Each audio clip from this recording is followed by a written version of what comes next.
Hello friends and good morning, what's going on? Welcome back to Football Therapy with me, your host Jan. I do hope you're doing well, mate. Really do hope that. Welcome back to Chelsea News. There is a lot of news regarding Chelsea of late. Unsurprisingly, of course, we reached our targets at the end of the season, qualifying for the Champions League and winning the Europa League Conference. Therefore, we got some more P's. We're off to the Club World Cup very shortly. And there is this, of course, small transfer window where you can do business, so you can go to the Club World Cup. Not cynical at all by FIFA. Still, Chelsea have already completed the signing of Liam Delap, a very exciting young centre-forward that lots of clubs wanted. Man United did a lot of work to sign him. Of course, I think Milan, Juventus, certainly Newcastle United. Lots of clubs wanted him, but we managed to convince him. I think he's a great signing, and for 30 million quid, considering his profile and how many teams want him, we've nearly doubled our money immediately just by signing him onto a long-term deal. That's excellent business. It looks like the other two players we will want to take to the Club World Cup will be Jamie Gittens and Maignan. I'm going to get into both of these players and how much they'll cost. Of course, we've already heard that Gittens has agreed a 7-year deal with Chelsea, reported by David Ornstein on The Athletic. It's also reported that, and I'll get into this, that Mike Magnan's agreed a deal, a multi-year deal, which for a guy who's going to turn 30 is probably 2 plus 1, I'm speculating. I'll doubt we're going to give him like a 4 or 5 year deal. Maybe we will. Maybe Chelsea are like, yeah, we like this guy.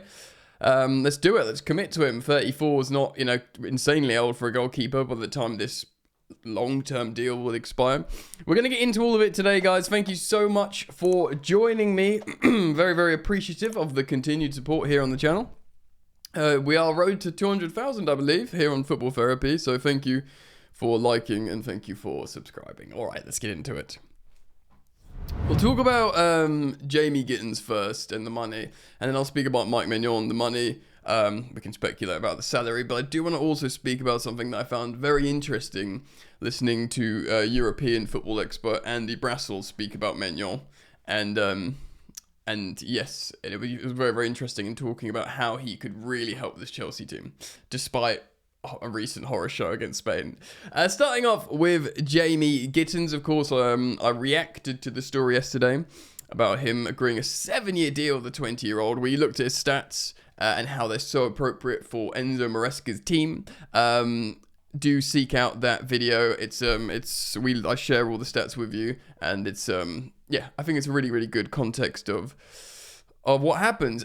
Also, I just want to see at Felix Johnson on X did essentially share what's going on with his numbers drop off under the new manager. Of course, it's Kovac currently there, the Dortmund manager that came in and just basically doesn't fancy Gittens at all. Yeah, Niko Kovac. Under the previous manager, in that season, Gittens had 11 goals and 3 assists. And in 22 games under Kovac, he had 0 assists and 1 goal. He basically played really well under one manager who wanted to use him as he's used well, and then Kovac comes in, it doesn't fit his system at all, and he doesn't do anything, which of course skews his numbers massively. But the truth is, that he is, if you use him right, the production is there. Really high level of output. He's 20 years old, scope for improvement, and in theory, he's the kind of player that Enzo Maresca would want. So let's just give you some further information on the transfer fee. Patrick Berger, which is a Sky reporter in Germany, has spoken about Chelsea's latest offer. We've tabled for Jamie Gittens. It's around £29 million. So what's that? 34 million euros. This is essentially the fee that we got the likes of Nico Jackson for, that we got the likes of Noni Madueke for, who, if you look at them both individually over the last couple of years, they've both performed really, really well for Chelsea in terms of the money we spent on them. Not much. I say not insane numbers, but they both demonstrated how they can mix it at this level. Of course, Noni Madueke winning man of the match for England yesterday in a horrible game of football I was really frustrated with, but that's not for this channel. That's for my second channel, Football Yannick, where I talk about all the footballing stories that's not related to Chelsea. This is a Chelsea channel. So look, Gittens, if he is your guy, if he's the one you want, your primary left-sided, right-footed transfer target, £29 million would be a bargain, and that's what Chelsea are probably pointing at. Like, look, we got Nico Jackson for that. We got Noni Madueke for that. Dortmund are probably saying, yeah, you got good deals. We're not going to give you a good deal. We're going to give you what we deem a fair deal for us. Chelsea are probably approaching this as also your new gaffer doesn't fancy him, you know, because they'll probably go, oh, look at his numbers, look at what you can do. Chelsea will go, yeah, but not under your current manager. He doesn't fancy him at all. So, look, he's important for the rebuild in terms of the money. I think Chelsea are in a strong negotiating position, apart from wanting to bring him and register him for the Club World Cup, so they'd want to get it sewn up quickly. Dortmund is demanding, says Patrick Berger, £42 million, which is an extra 13 million. Can we meet in the middle? Can we sign Jamie Gittens for, what, £35 million? In this current landscape and climate, if he is a player that starts for you, and you've spent 35 million on him, and if you're in Chelsea Football Club, who historically spent a lot of money, old ownership, new ownership, going into a Champions League campaign, yeah, if your starting left winger costs 35 million, and, you know, he's got a big future, a long future ahead of him, to me, that seems like, you know, cash money, baby! Let me know your thoughts, comment down below. Of course, that's speculating on the fee. We'll see what happens. Right, Mike Maignan. Of course, lots and lots of stuff being spoken about. Mike Maignan, we're really in negotiations with him. Journalist Daniele Longo, who works for Calcio Mercato, has said that Mike Maignan is in full agreement with Chelsea on a multi-year contract. Chelsea are close to an agreement with Milan. Tomorrow it can be closed. I don't know exactly when this was published at the time of recording. I'm recording Sunday morning, the 8th of June. So Maignan agrees Chelsea contract.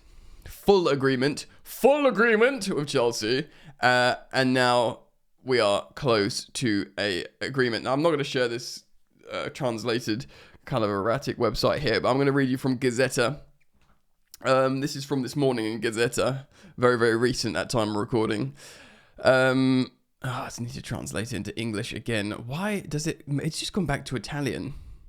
Revolving door at Milan, Mike Maignan. And excuse me for the erratic, peculiar translation. It might be very, very broken English. The goalkeeper of the 21-22 championship, that's when he was the guy, is now saying goodbye. Barring any surprises, he will go to Chelsea, where he will be able to play in the Champions League again and test himself in the Premier League, the richest championship in the world.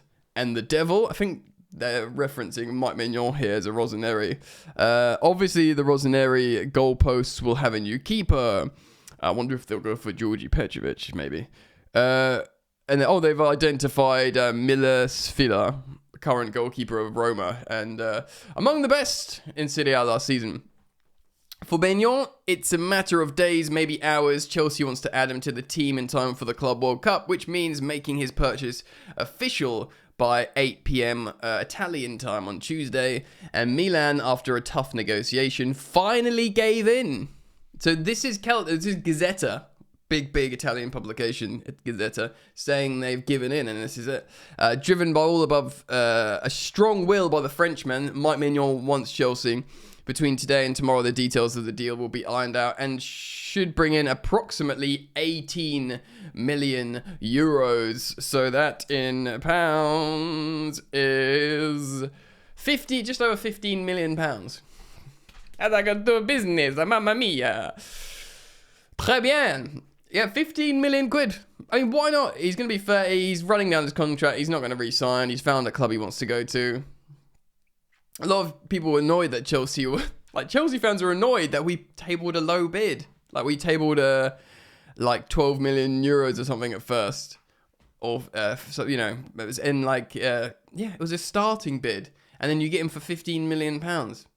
I've really found it peculiar, all the pearl clutching of Chelsea's negotiation tactic. Especially after Milan had, bent us over so many times for all our players. You know? Great.